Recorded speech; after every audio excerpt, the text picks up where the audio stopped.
Ulangan 14.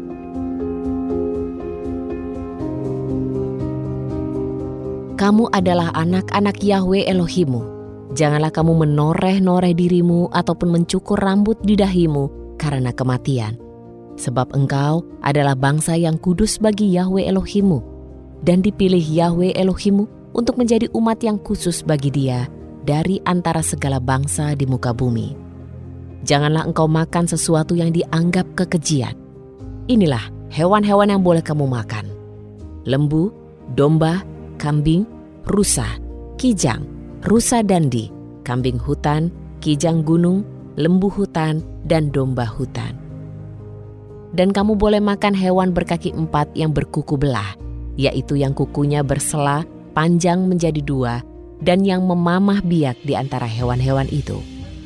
Tetapi kamu tidak boleh memakan hewan yang hanya memamah biak saja atau yang hanya berkuku belah saja: unta, kelinci hutan, dan marmut. Karena semuanya itu memang memamah biak tetapi tidak berkuku belah. Semuanya itu najis bagimu. Juga babi, karena memang berkuku belah tetapi tidak memamah biak, itu najis bagimu. Daging hewan-hewan itu janganlah kamu makan, dan janganlah kamu menyentuh bangkainya. Inilah yang boleh kamu makan dari semua yang hidup di dalam air. Kamu boleh makan semua yang bersirip dan bersisik. Tetapi semua yang tidak bersirip dan tidak bersisik janganlah kamu makan. Semuanya itu najis bagimu. Setiap burung yang tahir boleh kamu makan. Tetapi janganlah makan yang berikut ini: burung rajawali, burung nasar, dan elang janggut, elang merah, elang hitam, dan burung dendang menurut jenisnya. Setiap burung gagak menurut jenisnya, burung unta, burung hantu, burung camar, dan elang sikap menurut jenisnya, burung pungguk, burung hantu besar, burung hantu putih, burung undan, burung ering, burung dendang air, burung ranggung, dan bangau menurut jenisnya, meragai, dan kelelawar. Juga segala hewan mengeriap yang bersayap, itu pun najis bagimu, jangan dimakan. Segala burung yang tahir boleh kamu makan. Janganlah kamu makan bangkai apapun, tetapi engkau boleh memberikannya kepada pendatang yang tinggal di dalam kotamu, supaya mereka memakannya atau menjualnya kepada orang asing. Sebab engkaulah umat yang kudus bagi Yahwe Elohimmu. Janganlah engkau memasak anak kambing di dalam air susu induknya. Haruslah engkau benar-benar mempersembahkan 1/10 dari semua hasil benih yang tumbuh di ladangmu setiap tahun. Dan engkau harus makan di hadapan Yahwe Elohimmu, di tempat yang akan dipilihnya untuk membuat namanya berdiam di sana. 10% dari gandummu, dari anggurmu dan minyakmu, atau dari anak-anak sulung lembumu dan dombamu, supaya engkau belajar takut kepada Yahwe Elohimmu sepanjang masa.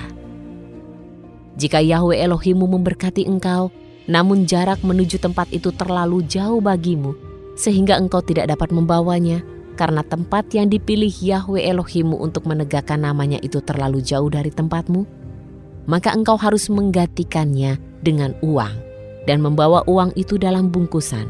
Engkau harus pergi ke tempat yang dipilih oleh Yahwe Elohimmu.